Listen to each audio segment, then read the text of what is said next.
ஆமென். பழைய ஒரு பாடல். ஆண்டவருடைய அன்பு எவ்வளோ விலையேறப்பெற்றது.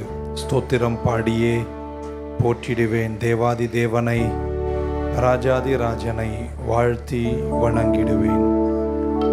அற்புதமான அன்பு, என்னில் பொற்பரன் பாராட்டும் தூய அன்பு, என்றும் மாறா தேவ அன்பு, என் உள்ளம் தங்கும் அன்பு. How great is the love of God. What manner of love is this என்று தான் பைபிள் சொல்லியது. அவர் காட்டின அன்பை விவரிக்கவே முடியாது. கருத்துணர்ந்து நம்ம சேர்ந்து பாடுவோம். தேங்க்யூ.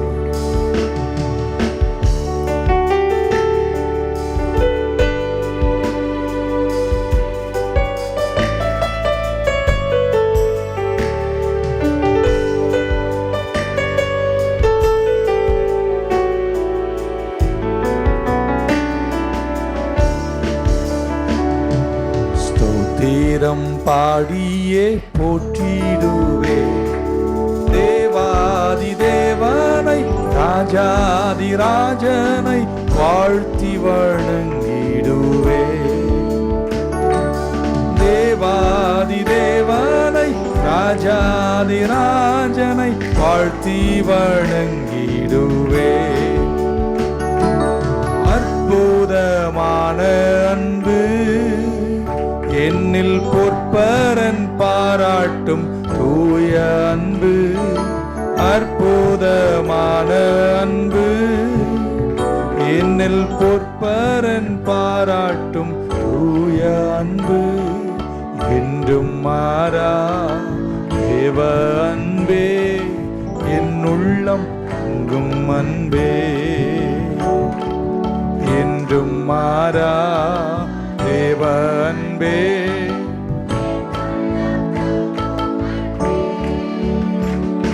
ஸ்தோத்திரம் பாடியே போற்றிடுவே தேவாதி தேவனை, ராஜாதி ராஜனை வாழ்த்தி வணங்கிடுவே. தேவாதி தேவனை, ராஜாதி ராஜனை வாழ்த்தி வணங்கிடுவே. ஜோதியாய் வந்த அன்பே, நீட்ட அன்பே, ஜோதியாய் வந்த அன்பே, ஜீவன்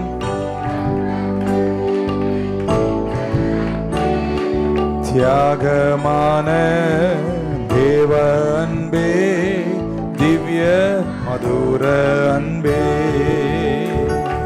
தியாகமான தேவ அன்பே, திவ்ய மதுர அன்பே. ஸ்தோத்திரம் பாடியே போற்றிடுவேன் தேவாதி தேவனை, ராஜாதி ராஜனை வாழ்த்தி வணங்கிடுவேன். தேவாதி தேவனை, ராஜாதி ராஜனை வாழ்த்தி வணங்கிடுவேன். மாய உலக அன்பே, நம்பி மாண்ட என்னை கண்டழைத்த அன்பே. மாய உலக அன்பே, நம்பி மாண்ட என்னை கண்டழைத்த அன்பே.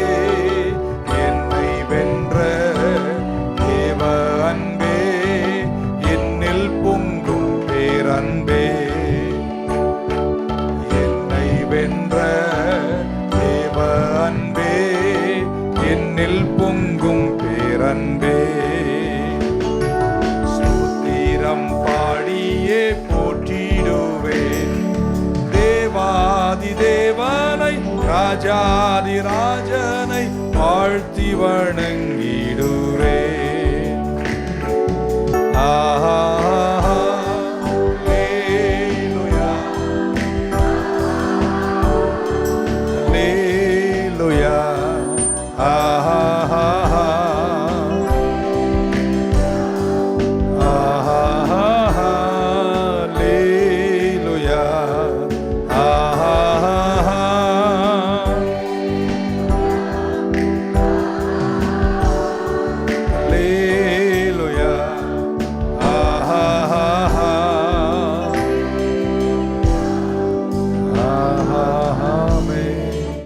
ஓகே, சந்தோஷமாக இருக்கீங்கன்னா கையை உயர்த்தி ஆமேன்னு சொல்லுங்கள் பார்க்கலாம்.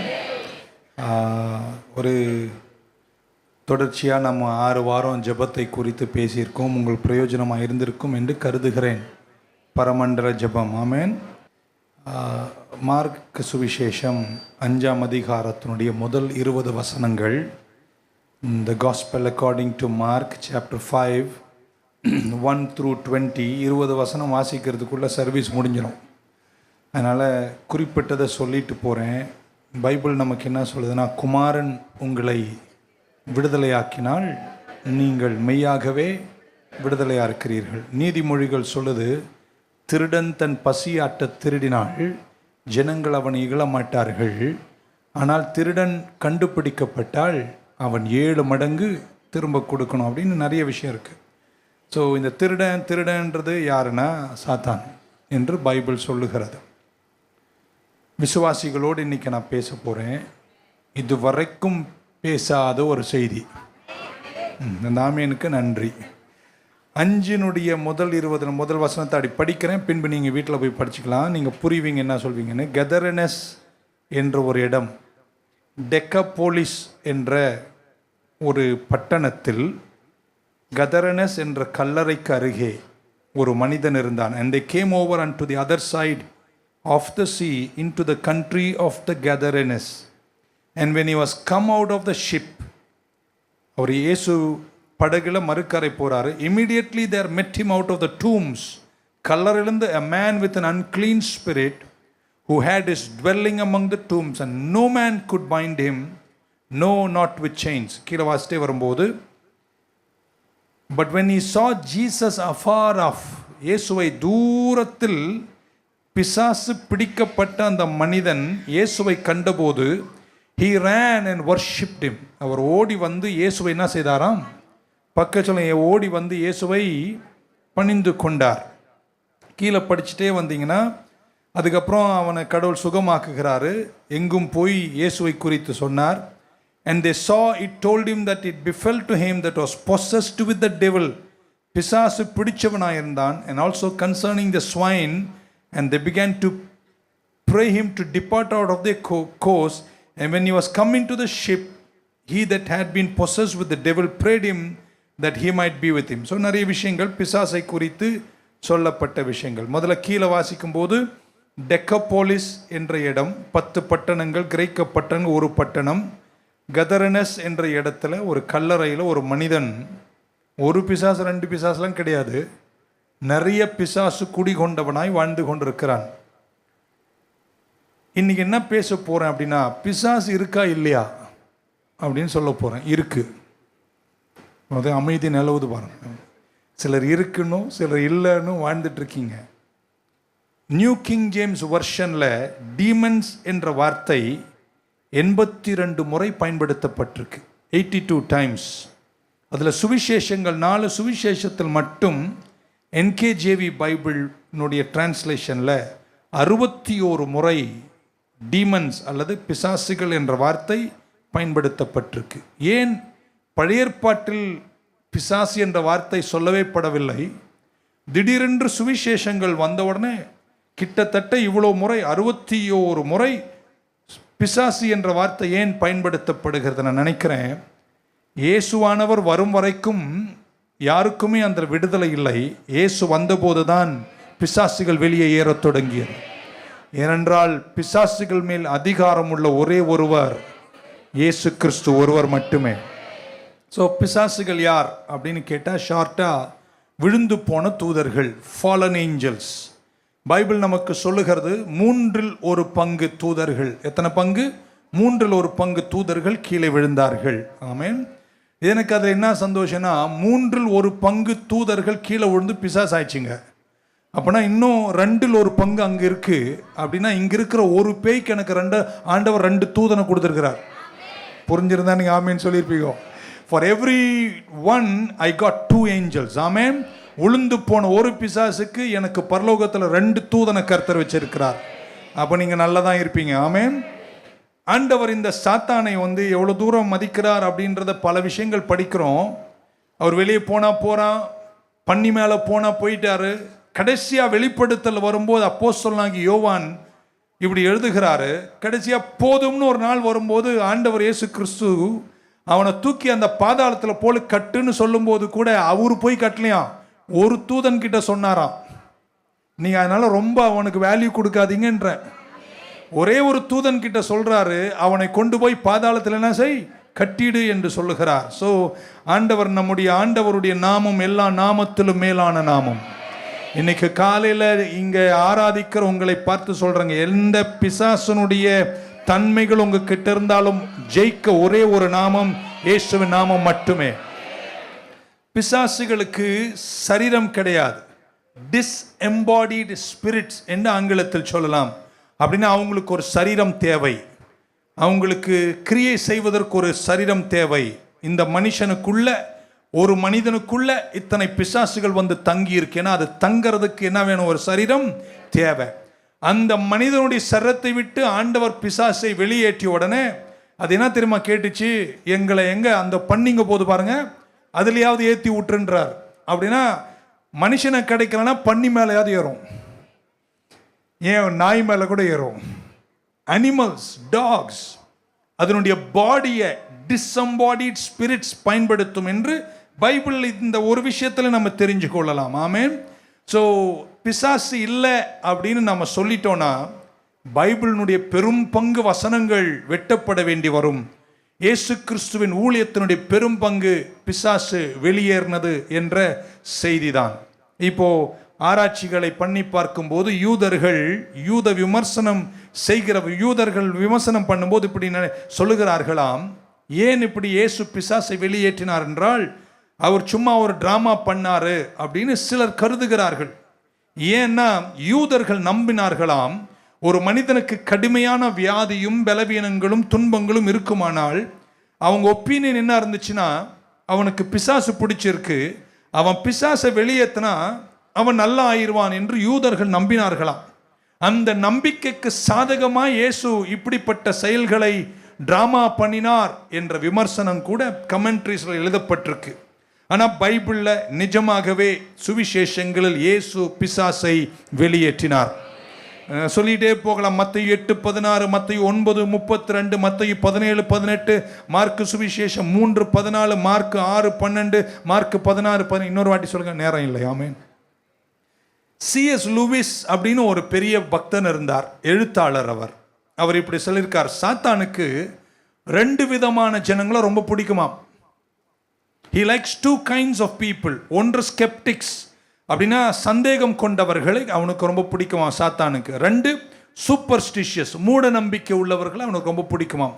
இந்த 2ம் இங்கு இல்லை என்று நான் நம்புகிறேன். சிலருக்கு எங்க பார்த்தாலும் பிசாசு தெரியும். இங்கிலீஷ்ல சொன்னா பிஹைண்ட் எவ்ரி புஷ் ஒரு டீமனை பார்ப்பார்கள். அப்படி நம்ம வாழ்ந்துடக்கூடாது, சந்தேகத்துக்குரியவெல்லாம் இருக்கக்கூடாது, மூட நம்பிக்கையில் இருக்கக்கூடாது. ஆனால் வசனம் பிசாசு இல்லை என்று சொல்லவில்லை. பிசாசு இருக்கிறது, அவனை கடைசியில் கர்த்தர் கட்டி போடுவார். ஸோ நான் சந்தேகத்துக்குரியவனும் அல்ல, நான் மூட நம்பிக்கைக்குரியவனும் அல்ல, அதே நேரத்தில் பிசாசு இல்லைன்னு மறுப்பதில்லை. பைபிள் அதை தெளிவாய் போதிக்கிறது, அனுபவத்திலும் நம்ம பார்க்கிறோம். இயேசு வந்ததே உங்களை என்னை விடுதலையாக்குவதற்கு. ஆமென். ஸோ பாயிண்ட் நம்பர் 1, பிசாசு இருக்கு. ஆமென். இல்லைன்னு யாரா வாழ்றீங்கன்னா இன்னைக்கு தெரிஞ்சுக்கோங்க, அவன் இருக்கிறான். ஆமென். 2வது ரொம்ப முக்கியமாக கவனிக்க வேண்டிய விஷயம், பிசாசு மனிதனுக்குள் பிரவேசிப்பானா அப்படின்னு ஒரு கேள்வியை அந்த இடத்துல வச்சுட்டு 2வது புள்ளிக்கு போகிறேன். Do they really enter people? இப்போ நீங்கள் கவனிக்கணும் இந்த விஷயத்தை. ஏன்னா நீங்கள் விசுவாசிகள் அவிசுவாசிகள்னு 2 சொல்லுவோம். இதை இன்னைக்கு விளக்கிட்டு போகிறேன். ஆழமாக சிந்திச்சிங்கன்னா இது ரொம்ப உங்களுக்கு பிரயோஜனமாக இருக்கும். யோவான் 10:1 இப்படி வாசிக்கிறோம், verily verily I say and you, மெய்யாகவே மெய்யாகவே நான் உங்களுக்கு சொல்லுகிறேன், he that entereth not by the door into the sheepfold, ஆடுகளின் மந்தைக்குள் வாசல் வழியாக பிரவேசியாமல். ஆடு மந்தையெல்லாம் ஒரு ஆமீன் சொல்லுங்களேன். உங்களை தான் சொல்றாரு வச்சுக்க, நீங்கள் ஆடு மந்தை. இந்த ஆடு மந்தைக்கு ஒரு வாசல் இருக்கு, அந்த வாசல் ஆண்டவர் இயேசுன்னு வச்சுங்களேன். அந்த வாசல் வழியாக அவன் வர முடியாது, உங்களுக்குள்ள பிரவேசிக்க முடியாது. அதனால அவன் என்ன செய்வான், he climbeth up some other way, வேற ஏதாவது ஒரு வழியை தேடி உங்களுக்குள்ளே அவன் வருவான். ஆமென். அதுக்கப்புறம் சொல்றார், the same is a thief and a robber. அவன் யாரா இருக்கிறான்? திருடனும் கள்ளனுமா இருக்கிறான். நல்லா படிக்கிறீங்களா பைபிளை? இன்னொரு முறை அவர் சொல்றாரு, பிசாசு வருவான், உங்களுக்குள்ள வருவான், ஆனா வாசல் வழியா அவன் வர முடியாது, வரமாட்டான். அவன் திருடன் பாருங்க, திருட நேரம் வரமாட்டான், ஜன்னலை வச்சு தான் வருவான். ஸோ எங்க நீங்க ஓட்ட விடுறீங்களோ அமைதி நிலவுது. அந்த ஓட்டை வழியாக அவன் பிரவேசித்து உங்களுக்குள்ளே வருவான். ஸோ ஆட்டு மந்தைக்குள் வருவான் என்று பைபிள் சொல்லுகிறது, ஆனால் வேறு வழியாய் வருவான் என்று பைபிள் சொல்லுகிறது. ஹல்லேலூயா. ஸோ விசுவாசிகளே இருக்கீங்களா உயிரோட? வாசல் வழியா அவன் வரமாட்டான், ஆனால் வேறு வழியாய் உங்களுக்குள்ள அவன் வருவான். நிறைய கேள்விகள் இங்கே வருகின்றன. எப்படியாவது உங்களுக்குள்ள நுழைஞ்சு உங்களை திருடணும், அழிக்கணும், கொல்லணும். இந்த 3 விஷயங்களில் பிசாசு ரொம்ப கவனமாக இருப்பான். அதனால நீங்கள் அதை குறித்து கவனமாக இருக்க வேண்டியது ரொம்ப அவசியம். அவன் வந்தாலே 3 விஷயத்துக்கு தான் வருவான் என்று யோவான் 10 நமக்கு சொல்லுது. திருடவும், கொல்லவும், அழிக்கவும் அன்றி வேறொன்றுக்கும் வரான். இப்போ கேள்வி என்னன்னா, ஒரு கிறிஸ்தவன், மீண்டும் பிறந்த தேவ பிள்ளை, பிசாசு பிடித்தவனா இருக்க முடியுமா அப்படின்னு ஒரு கேள்வி வருகிறது. இந்த அதிகாரத்தில் நம்ம வாசித்த இந்த அதிகாரத்தில் டீமன் பொசஸ்ட் என்ற வேர்டு எழுதியிருக்கு இங்கிலீஷில். அந்த டீமன் பொசஸ்ட் என்ற வேர்டுக்கு பயன்படுத்தப்பட்ட கிரேக்க வார்த்தை டிமோனாய் என்ற வார்த்தை. ஆமென். அப்படின்னா ஓனர்ஷிப் இல்லையா. டிமோனாய் என்ற கிரேக்க வார்த்தைக்கு இட் டோன்ட் மீன் ஓனர். அவன் உங்க வீட்டுக்கு வந்துட்டான், ஆனால் ஓனர் அல்ல. பட் மீனிங் சொல்கிறேன் இங்கிலீஷில், gain mastery, gain control, have power over you or influence you என்று அர்த்தமாம். ஆமென். அப்போ சாத்தான் உங்கள் வீட்டுக்குள்ளே, உங்கள் வாழ்க்கையில் உங்களுக்குள்ள நுழைஞ்சா உங்க ஓனர் ஆக முடியாது. ஏன்னா உலகத்தில் இருப்பவனை காட்டிலும் உங்களுக்குள்ளே இருக்கிறவர் பெரியவர். 2, அவன் வாசல் வழியா வரமாட்டான், அவன் வேற வழியா உள்ள நுழைவான். அந்த வரக்கூடிய வழிகளெல்லாம் நம்ம மூடி வைக்க கடவுள் நமக்கு வசனத்தால் நம்மை புடமிட்டு பரிசுத்தத்தை காத்துக்கொள்ள நமக்கு கிருபை தருவாராக. ஆமென். ஆனால் அந்த பொசஸ் என்ற வார்த்தைக்கு to gain mastery, to be under the influence அப்படின்னு வாசிக்கிறோம். அவனுடைய ஆளுகையின் கீழ் இருக்கிறீர். அப்போ ஒரு கிறிஸ்தவனை பிசாசு பிடிக்க முடியுமா அப்படின்னு கேட்டா, பிசாசால ஒரு கிறிஸ்தவனை சொந்தம் கொள்ள முடியாது. ஆமீன் சொல்வீங்கன்னு பார்த்து. பிசாசால ஒரு தேவ பிள்ளையை சொந்தம் கொள்ள முடியாது, ஆனா அவன் உள்ள வர முடியும். அவன் ஆளுகையில் உங்களை வைக்க முடியும், அவன் இன்ஃப்ளூயன்ஸில் உங்களை வைக்க முடியும். இங்கிலீஷ்ல இருக்கு, he can gain mastery over you, he can gain control over you. உங்களை அவனால இயக்க முடியுமா அப்படின்னா, விசுவாசியும் அவனுடைய செயல்களால் இயக்கப்பட முடியும் என்றுதான் பைபிள் அந்த வார்த்தை சொல்லுகிறது. தயேர் என்ற மிகப்பெரிய வேத அறிஞர் இப்படி சொல்லுகிறாரு, under the power of a demon. Amen. பிசாசுனை குடிக்கொள்ள முடியாது, ஓனர் ஆக முடியாது, ஆனா அவனுடைய ஆளுகையின் கீழ் நீங்க இருக்கலாமாம். இங்க இருக்கிற சிலர்லாம் ஆமீன் சொல்லாம இருப்பதுக்கு அதுதான் காரணமா இருக்குமோ. You can be under the power of a demon அப்படின்றார். ஒரு பிசாசுனுடைய இன்ஃப்ளூயன்ஸின் கீழே நீங்க இருக்க முடியும். இப்படி வச்சுக்கலாமா? எப்பவுமே உன் எரிச்சலா இருக்கீங்கன்னா நீங்க கவனிக்கணும். போச்சு, ஆமீன் போச்சு. இப்படி வச்சுக்கலாம். 20 வருஷமா ஜெபிக்கிறேன் பாஸ்டர், என் கோபம் என்னை விட்டு போறதில்ல. தம்பி கவனிக்கணும், அவனுடைய ஆளுகையின் கீழ் இருப்பாயோ. ஆமேன். இப்படி சொல்லிட்டே போலாமா? கிளட்டனி, சாப்பிட்டா நான் 5 பிளேட்டு சாப்பிட்றேன். தம்பி கவனிக்கணும், அது கூட அவனுடைய திட்டத்தின் கீழ் இருக்குமோ அப்படின்னு. So resentment, bitterness, unforgiveness etcetera etcetera etcetera எல்லாம் இருக்கலாம். டீமன் ஒரு மனிதனை அவருடைய இன்ஃப்ளூயன்ஸ் கீழே கொண்டு வந்து ரட்சிக்கப்பட்டவனை கூட கண்ட்ரோல் பண்ண முடியும் என்பதை நான் இந்த கிரேக்க வார்த்தையில் புரிந்து கொள்ளுகிறேன். ஆமே. இப்படி வச்சுக்கலாம். நல்லா கவனிக்கிறேன்னு சொல்றவங்க ஆமேன்னு சொல்லுங்களேன். பாஸ்டர், இந்த விஷயத்துல நான் ஜெயிக்கணும்னு நினைக்கிறேன், ஆனால் என்னால் ஜெயிக்கவே முடியல. தம்பி கவனிக்கணும். புரிஞ்சதா உங்களுக்கு? விளக்கி சொல்ல வேண்டிய அவசியம் இல்லை. நீங்களாம் அறிவுள்ளவங்கன்னு வரும்போதே ஆவியானவர் சொன்னார். நானும் போராடுறேன் பாஸ்டர், இந்த சுபாவத்திலேருந்து நான் வெளியே வரணும்னு 20 வருஷமா நான் ஜெபிக்கிறேன், வெளியே வர முடியல. தம்பி கவனிக்க வேண்டிய விஷயம். அப்படின்னா பிசாசுனுடைய ஆளுகை அதன் மேல் இருக்குன்னு அர்த்தம். எந்த ஒரு விஷயமா இருந்தாலும் தேவ பிள்ளை எப்படி தருமாக்கனா, நான் செய்யணும்னா செய்வேன், செய்ய வேண்டாம்னா செய்ய மாட்டேங்க. அது யார் ஆளுகையின் கீழ் இல்ல, கர்த்தர் என்னோடு இருக்கிறார். அப்ப நீங்க செய்ய வேண்டாம் நினைக்கிற விஷயத்தை செய்ய வேண்டாம் என்ற வல்லமை உங்களுக்கு இருக்குன்னா பரிசுத்த ஆவி உங்களை ஆளுகிறார். என்னால முடியல பாச்ச, நான் திரும்ப திரும்ப அதே தான் செய்யறேன். Oh oh under the influence of the demon. Amen. நீங்க அதை ஜெயிக்க வேண்டும். இவ்வளவு அமைதியா நான் நியூ லைஃப் சர்ச் பார்த்ததே கிடையாது. ஆனா நற்செய்தி என்ன தெரியுமாங்க, குமாரன் உங்களை எவ்வளவு ஆளுகையின் கீழ் இருந்தாலும் அவர்கிட்ட வந்து நீங்க சரணடைஞ்சா உங்களை விடுதலையாக்க முடியும். ஸோ உள்ள வர முடியும், வாசல் வழியா வர முடியாது, வேறு வழியாய் அவன் பிரவேசிப்பான். அவன் வருவதை திருடுவதற்கும் கொல்லுவதற்கும் அழிப்பதற்கும். இப்படி வச்சுக்கலாமா? நீங்க இன்னைக்கு வீட்டுக்கு வந்தீங்க, வீடை பூட்டிட்டு தான் வந்தீங்கன்னு நினைக்கிறேன் எல்லாரும். அது கூட ஒரு அம்மா அப்படியா அப்படின்னு வீடை பூட்டிட்டு தான் வந்தீங்க. ஆனால் உங்கள் ஜன்னலையோ பின் கதவையோ உடைச்சி ஒரு திருடன் உங்கள் வீட்டுக்குள்ளே வந்துட்டான்னு வைங்களேன், வராமல் இருப்பானாக. அப்படி வந்துட்டான்னு வைங்களேன், நான் உங்களை ஒரு கேள்வி கேட்குறேன். அவன் உள்ளே வந்துட்டானா? உங்கள் பெட்ரூம் வரைக்கும் வந்துட்டானா? உங்கள் பீரோவை திறந்துட்டானா? சரி, இதெல்லாம் திறந்து அவன் அங்கே உட்கார்ந்து இருந்தாலும் அந்த வீடு அவனுக்கு சொந்தமாகுமா? ஆகாது. நீங்கள் கர்த்தருக்கு தான் சொந்தம், அந்த வீடு உங்களுக்கு தான் சொந்தம். ஆனால் அவன் உள்ள வந்திருக்கானா? எதுக்கு வந்தாங்க? உங்களை வாழ வைக்கவா? இல்லைங்க, திருடவும் கொல்லவும் அழிக்கும் வரான். ஏன்னா ஒரு பேக் டோர், ஒரு சைட் டோர், ஒரு ஜன்னல், ஏதோ ஒன்று அவன் பயன்படுத்தி உள்ள வருகிறான். இன்னைக்கு உங்களுக்கு ஜெபிக்கிற மெயின் டோரை விட சைட் டோரை இருக்கீங்களா? ஒரு ஆமேன்னு சொல்ல மாட்டீங்களா? ஸோ நீங்க வீட்டுக்கு போனோடனே என் வீட்டுக்குள்ள ஒரு திருடன் இருக்கான்னு தெரிஞ்சா, ஆமேன், நீங்க என்ன செய்ய போறீங்க? என்ன செய்வீங்க? காப்பி போட்டு குடிப்பீங்களாண்ணே? இல்லை, அவனை எப்படியாவது பிடிக்கணும், கட்டணும், அவனை போலீஸ் கையில் கொடுக்கணும், அவனை துரத்தி வெளியே துரத்தணும் தானே நீங்க நினைப்பீங்க. இன்னைக்கு சொல்றேங்க, அவன் உங்களுக்கு சொந்தமாகல, வீடு அவனுக்கு சொந்தமாகல. ஆனா அவன் இருக்கான்னு தெரிஞ்சா உங்க வேலை என்ன தெரியுமாங்க? அவனை கைது செய்யணும், அவனை வெளியே தள்ளணும். ஓகே, இருக்கீங்கன்னு நினைக்கிறேன். நீங்க இன்னும் கொஞ்சம் தூரம் அவனை லேட்டு பண்ணி அங்க வச்சீங்கன்னா அவன் 3 விஷயத்தை செய்வான்: திருடுவான், கொல்லுவான், அழிப்பான். ஆகையால் நீங்கள் அந்த விஷயத்தில் அவன் நுழைவான் என்பதற்கு நிறைய வசனம் பழைய ஏற்பாட்டில் இருக்குங்க. புலம்பலின் புஸ்தகம் 1ஆம் அதிகாரத்தின் 10ஆம் வசனம் வாசிக்கிறோம். The adversary hath spread out his hand upon all her pleasant things. Her என்னும்போது இஸ்ரவேலை சொல்லுகிறார்.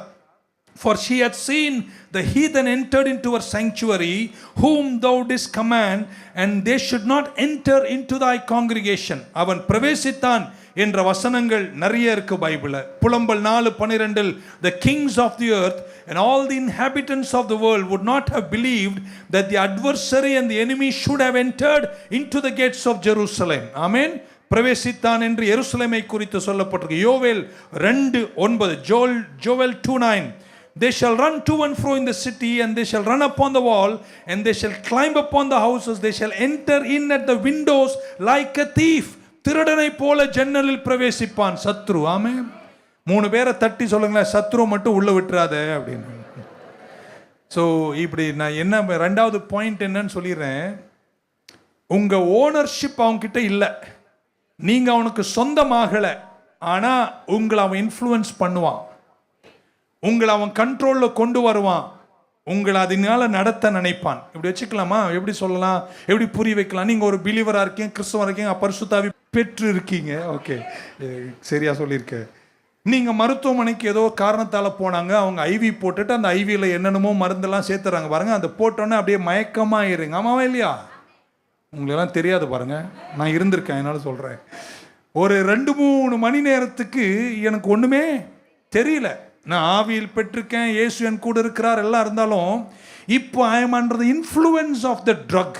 அவங்க கொடுத்த மருந்தினுடைய ஆளுகையின் கீழே இன்ஃப்ளூயன்ஸ்லாம் இருப்பதனால என்ன எனக்கு நடக்குதுன்னு எனக்கு தெரியாம அந்த மருந்தின் ஆளுகையின் கீழ் இருப்பது போல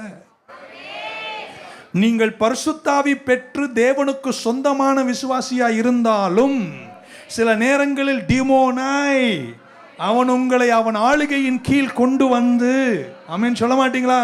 நீங்க தேவ பிள்ளைன்னு கூட தெரியாத அளவிற்கு அவனுடைய இன்ஃப்ளூயன்ஸ்ல உங்களை வைக்கும் போது நீங்கள் விடுதலை பெற ஒரே வழி இயேசுவின் நாமம் ஒன்று மட்டுமே. நல்லா கையை தட்டி அவருக்கு நன்றி சொல்ல மாட்டீங்களா? ஹல்லேலூயா. இப்போ நான் ரொம்ப டீசெண்டா ஹாஸ்பிட்டலு ட்ரக்னு சொல்லிட்டேன். ஆமென். இதை வேற எந்த விஷயத்தோடு நீங்க இணைச்சாலும் அந்த ஆளுகை அவங்க மேல வைக்கும் போது you are coming under the influence of the enemy. ஆமென். அந்த சத்ருவின் ஆளுகையின் கீழ் வருகிறீர்கள். பக்க சொல்ல அவனுக்கு நான் சொந்தம் இல்லைங்க, ஆனா அவன் என்ன ஆளுகை பண்ணவும் நான் என்ன செய்ய மாட்டேன். விசுவாசிகளே ஒரு ஆமீன் சொல்லுங்களேன். அது போது அது நல்ல விசுவாசிகளே ஒரு ஆமீன் சொல்லுங்க. நீங்க எந்த நாளிலுமே அவனுடைய ஆளுகையின் கீழ் உங்களை விடவே. சினிமானா பாஸ்டர் எனக்கு ரொம்ப பிடிக்கும், ஏதோ ஒரு டிஸ்கவரி சேனல் ஓகே, எப்பயோ ஒரு வாட்டி கொஞ்சம் அது கூட பார்க்காம இருக்கிறது ரொம்ப நல்லது.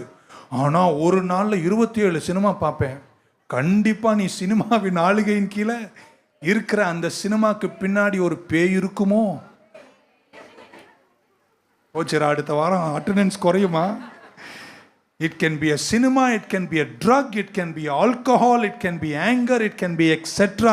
ஆனால் அதனுடைய இன்ஃப்ளூயன்ஸ்க்கு கீழே வரீங்கன்னா நீங்கள் புரிஞ்சிக்கலாம், இது மெயின் வாசல் கிடையாது, இது சைடு வாசல் வழியாக ஒருத்தன் உள்ள நுழைஞ்சு உங்களை கண்ட்ரோலில் வைக்கிறான்.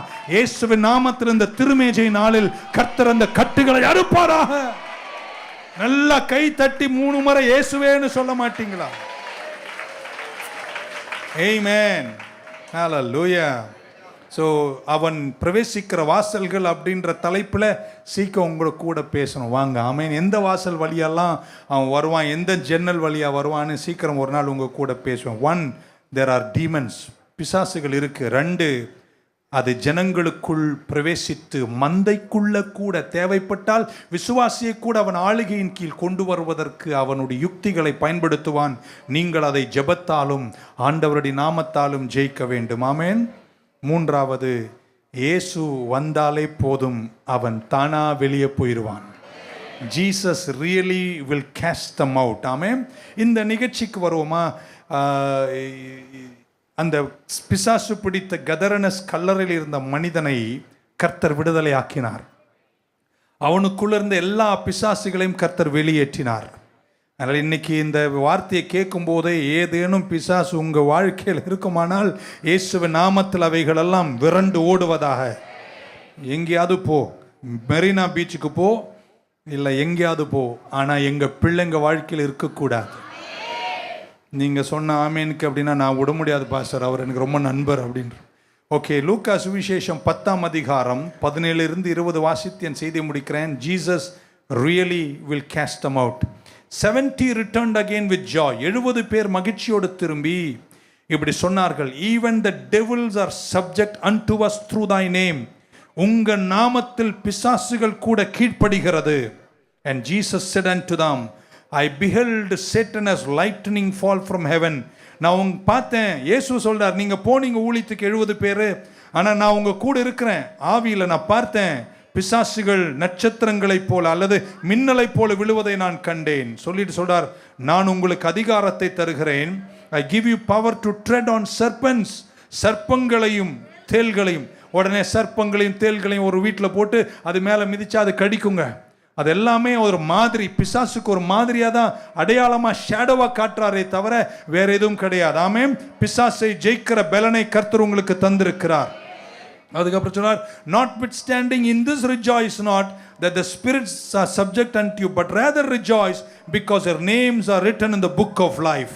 21 வாசிக்கிறேன். In that hour Jesus rejoiced in the spirit and said, I thank thee, O Father, Lord of heaven and earth, that thou hast hid these things from the wise and prudent and has revealed them unto babes. Even so, Father, so it seemed good in thy sight. என்ன சொல்றாருன்னா, மிகப்பெரிய அறிவாளிகளுக்கு இந்த பிசாஸ் என்றாலே புரியாது, அவங்க அதை ஏற்றுக்க மாட்டாங்க.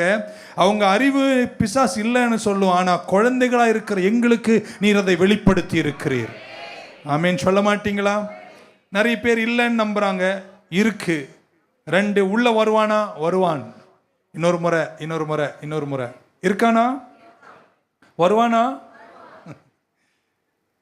இது 2 நீங்க மனசு. 3வது, அப்படி வந்தாலும் அவனை வெளியேற்றுகிற வல்லமை ஒரே ஒரு நாமத்துக்கு தான் உண்டு. அந்த நாமம் எல்லா நாமத்திலும் மேலான இயேசு கிறிஸ்துவின் நாமம் ஒன்று. நல்ல ஒரு அல்லேலூயா சொல்ல மாட்டீங்களா? ஹல்லேலூயா. ஸோ நம்ம இதை குறித்து கவனமாக இருக்க வேண்டும். ஆமென். ஹல்லேலூயா. இந்த மனிதனுக்குள்ள கிட்டத்தட்ட 6000 பிசாசுகள். அவன் எப்படி வாழ்ந்தான், அவனை விட நம்ம எவ்வளோ பெட்டர் அப்படின்னு நினைக்கிறேன். எல்லா ட்ரெஸ்ஸையும் கழட்டிட்டு நீங்கள் பாருங்கள் எவ்வளோ அழகாக வந்திருக்கீங்க. ஆமென். எவ்வளோ பெரிய கொடுமையாக இருந்திருக்கு பாருங்க அந்த சாத்தானுடைய ஆளுகை. he took off all his dress, தன்னை காயப்படுத்தி கல்லறையில் இருந்திருக்கிறார். இன்னைக்கு உங்களுக்கும் எனக்கு நம்பிக்கை இருக்கு. கர்த்தர்கிட்ட வருவீங்கன்னா எல்லா பேய்களையும் இந்த ஒரு நிகழ்ச்சி வச்சு உங்களுக்கு இயேசுவின் நாமத்தில் சொல்கிறேங்க, நீங்கள் மட்டும் அவர்கிட்ட வந்தீங்கன்னா அது எவ்வளோ பேய் எவ்வளோ லேகியனாக இருந்தாலும் இயேசுவின் நாமத்தில் சொல்கிறேங்க, அது எல்லாம் உங்கள் வீட்டை விட்டு ஃப்ளஷ் அவுட் பண்ணுவார்.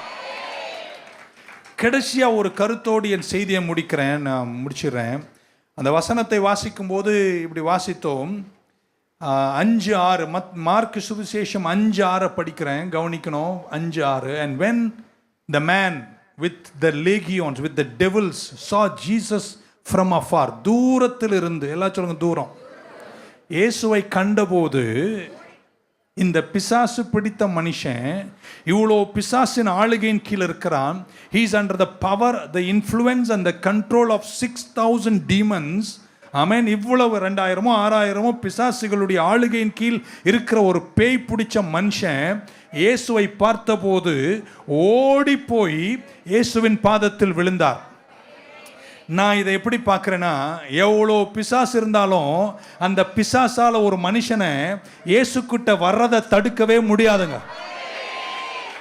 நீங்கள் அதை கேட்டிருந்தா நீங்கள் நல்லா இல்லாமல் இன்னொரு வாட்டி எத்தனை பேயினுடைய ஆளுகையின் கீழே இருந்தாலும் ஒரு மனுஷன் இயேசுவை பார்த்தா இயேசுக்கிட்ட வர்றதை அந்த பிசாசால தடுக்க முடியலை. இப்படி வச்சுக்கலாமா? 2000 பேயும் அவனை அழுத்தி நீ அவர்கிட்ட போகக்கூடாது இழுத்தி வைக்க வேண்டிதானே, வைக்க முடியல. ஏன்னா இயேசு கிட்ட தான் விடுதலை இருக்குன்னு மனுஷ ஆவி சொல்லுகிறது. சொல்ல மாட்டீங்களாங்க? இயேசுவை பார்த்தானோ இல்லையோ ஓடி போறான். ஆமென். ஏன்னா அவனுடைய ஆவி அவனுக்கு சொல்லுகிறது, எனக்கு விடுதலை இருக்கிற ஒரே ஒரு இடம் இயேசு மட்டும்தான். ஆனால் அவன் போவ துடிச்ச போது அவனை பிசாசால தடுக்க பாஸ்டர் அப்படின்னு இவ்வளோ பேர் இந்த சத்தியத்தை ஆவடியில் கேட்குறாங்களே, ஏதோ பிடிச்சி இன்னும் ஏன் வரமாட்டாங்க? நீ தான் வரமாட்ற. பேயை கூட குற்றம் சொல்லாத, அவனால் உன்னை தடுக்கவே முடியாது. நீ வரணும்னு நினைச்சா எவ்வளவு அகோர சொல்லட்டுமா, கஞ்சாவா இருக்கட்டும், எதுவா இருக்கட்டும், எந்த அடிக்ஷனா இருக்கட்டும், நீ ஆண்டவர்கிட்ட வரணும்னு நீ வந்தினா உனக்கு விடுதலை தருவதற்கு நான் ஆராதிக்கிற தெய்வம் வல்லவராய் இருக்கிறார். திரும்ப சொல்லிடுறாங்க, ஒரு முறை பிசாசால் அவனை தடுக்க முடிஞ்சதாங்க? முடியலைங்க. என்னால் சர்ச்சுக்கெல்லாம் வர முடியல. உன்னால் முடியலன்னு சொல்லு. அந்த பழியை நீ அவன் மேலே போடாத. அவன் பண்ணுறது உன்னை பண்ணுவான், திருடுவான், கொல்லுவான், அழிப்பான். ஆனால் நீ வரணும்னு நினைச்சினா, நீ வந்தினா உன்னை கர்த்தர் வாழ வச்சு அழகு பார்ப்பார். இன்னைக்கு சொல்றாங்க, எவ்வளவு அகோரமான அடிக்ஷன்ல இருந்தாலும், எவ்வளோ கட்டுகள் இருந்தாலும், எவ்வளோ பாண்டேஜில் இருந்தாலும் உன்னை சாத்தானால் அவர்கிட்ட வருவதை தடுக்க இயலாது. நீ வந்தினா உனக்கு விடுதலை தருவார். வருத்தப்பட்டு பாரம் சுமக்கிறவர்களே, நீங்கள் எல்லோரும் என் அண்டை வாருங்கள், நான் உங்களுக்கு இளைப்பாறுதலை தருவேன். குமாரன் உங்களை விடுதலையாக்கினார். இன்னைக்கு காலையில் இயேசுவின் நாமத்தில் உங்களை கட்டி இருக்கிற கயிறுகள், உங்களை கட்டி இருக்கிற தடைகள், உங்க குடும்பத்தை சாம்பலாக்க நினைக்கிற வல்லமைகள், உன்னை திருடவும் கொல்லவும் அழிக்கவும் நினைக்க ஜன்னல் வழியாக மாற்று வழியாக பிரவேசித்திருக்கிற எல்லா அந்தகார சக்திகளும் உன் குடும்பத்தை விட்டு ஃப்ளஷ் அவுட் பண்ணப்படுவதாக. நல்ல கையை தட்டி அந்த நாமத்தை 5 முறை சொல்லுங்க பார்க்கலாம். இயேசுவின் நாமம் ஜெயம் ஜெயம். இயேசுவின் நாமம் வல்லமையுள்ள நாமம். Satan does not have the power from stopping you to come to Jesus. ஆமென். பக்க சொல்ல, நான் என்ன நடந்தாலும் இயேசு கிட்ட தாங்க போவேன். ஹல்லேலூயா. இப்படி கொஞ்சம் திருப்பி பேசலாமா? பிசாசு ஒரு மனிதனை ஆண்டவர்கிட்ட வராம தடுக்கணும்னு நினைச்சிருந்தா அதுக்கு பர்ஃபெக்ட் எக்ஸாம்பிள் யார் தெரியுமாங்க? இந்த மனுஷன் தாங்க. எல்லா வஸ்திரத்தையும் கழட்டிட்டு தன்னை துன்புறுத்தி காயப்படுத்தி இரத்தக்கரையாக்கி 2000 பேய்களின் ஆளுகையில் கீழே இருந்த ஒரு மனுஷன். ஆமென். பிசாசு நினைச்சா தடுக்கணும்னு நினைச்சிருந்தா பெஸ்ட் எக்ஸாம்பிள் இவன் தான். அவனால தடுக்க முடியல. பக்கத்தில் நீ நினைச்சினா நீ வரலாம், நீ நினைச்சினா இயேசுவின் ஆளுகையின் கீழே வாழலாம். வேண்டானா நீ எப்படி வேணா வாழலாம். அது உன்னை சார்ந்தது. புரிஞ்சிருந்தா ஓராம. நானும் 31 வருஷம் பிரசங்கம் பண்ணி நெஞ்செல்லாம் வலிக்குது. எனக்கு எலிசருக்கும் டெய்லி சண்டை வருது. If you want to come you can come. ஏன் இன்னும் நம்ம குடும்பத்தில் நிறைய பேர் வராமல் இருக்காங்க? அவன் காரணமாக அவன் உங்களை ஆளுகையில் வைக்கிறான். ஆனால் நீ எழுந்து காலையில் வந்துட்டேன்னு வச்சுக்கோ, உன்னை விடுதலையாக்க இயேசு வல்லவராக இருக்கிறார். நீ வராமல் இருப்பதற்கு, நீ அவரை ஆராதிக்காமல் இருப்பதற்கு, நீ சபைக்கு வராமல் இருப்பதற்கு பழியை அவன் மேலே போட்டுட்டு நீ அங்கே இருந்தினா அந்த திருடன் வீட்டிலேயே தான் இருப்பான். கடைசியில் உன்னுடைய நகை, உன்னுடைய அந்தஸ்தை மட்டும், ஆஸ்தியை மட்டும் அல்ல, சிலிண்டர் கூட தூக்கிட்டு போயிடுவான். Even the cylinder will go because he comes to steal you to the very bottom. உன் உயிரை வரைக்கும் பறிக்கிற வரைக்கும் திருடுவான். அதுக்கு முன்னாடி நீங்கள் வர வேண்டிய இடம், ஓடி வந்து பணிந்து சர்வத்தையும் படைத்த சர்வ வல்லவருக்கு முன்பாக நமஸ்கரித்தவரை ஆராதிப்போம். வெற்றி நிச்சயம், விடுதலை சத்தியம். கர்த்தர் உங்களை ஆசீர்வதிப்பாராக. Shall we stand in the presence of God? ஆத்மநாதனின் மலரடிக்கு சரணம் சரணம் சரணம். ஆத்மநாதனின் மலரடிக்கு சரணம் சரணம். பார்ப்போற்றும் தூய தூய தேவனை, மெய்ராஜாவே எங்கள் நாதனே, பயம் நீக்கும் துணையாவும் மானீரே, சரணம் சரணம் சரணம் சரணம் சரணம் சரணம். கரங்களை உயர்த்தி ஈசுராஜனின் திருவடிக்கு சரணம் சரணம் சரணம். ஆத்மநாதனின் மலரடிக்கு சரணம் சரணம் சரணம். உண்மையா எல்லாரும் கண்ணை மூடி 2 கையை நல்லா மேலே உயர்த்திருங்க. உண்மையா கையை உயர்த்த சொன்னேன். அதில் கூட அறக்குறையாக தான் தூக்குறீங்க. நல்லா கையை உயர்த்திருங்க. குமாரன் உங்களை விடுதலையாக்கினான், நீங்கள் மெய்யாகவே விடுதலையாவீர்கள். எந்த ஒரு ஆளுகையின் கீழே நம்ம இருக்க வேண்டிய அவசியம் இல்லைங்க. இனி நான் கர்த்தருடைய சமூகத்தில் வாழுகிறேன். குமாரன் என்னை விடுதலையாக்குகிறார். மாற்று வழிகளை தேடி உள்ள நுழைய நினைக்கிற அந்த சாத்தான், அந்த திருடனை இயேசுவின் நாமத்தில் தடுத்து நிறுத்துகிறோம். வாழ்ந்தாலும் எனக்கு இயேசு, செத்தாலும் எனக்கு இயேசு. கிறிஸ்து எனக்கு ஜீவன், சாவு எனக்கு ஆதாயம். பூரண விடுதலையை இன்று காலையில் ஒவ்வொருவருக்கும் கொடுப்பீராக என்று நான் வேண்டி ஜெபிக்கிறேன். நீங்க அப்படியே செய்வதற்காய் நன்றி. இந்த வாரத்தில் எங்கள் குடும்பங்கள் எல்லாவற்றிலும், எங்க சபைக்கு வர எல்லா குடும்பங்கள், சிறு பிள்ளைகள் வரைக்கும் அவன் ஆளுகையின் கீழ் இருக்கிற அத்தனை பேரும் விடுதலை பெறுவார்களாக. உம்மை பணிந்து ஆராதனை செய்கிறோம்.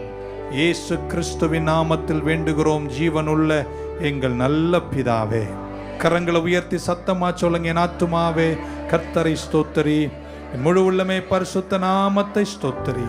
என் ஆத்துமாவே கர்த்தரை ஸ்தோத்திரி, அவர் செய்த கர்த்தராகிய இயேசு கிறிஸ்துவின் கிருபை, பிதாவாகி தேவனுடைய அன்பு, பரிசுத்தாவின் ஐக்கியம் நம் அனைவரோடும் இன்றும் என்றும் இருப்பதாக. ஆமென். God bless you. Thank you.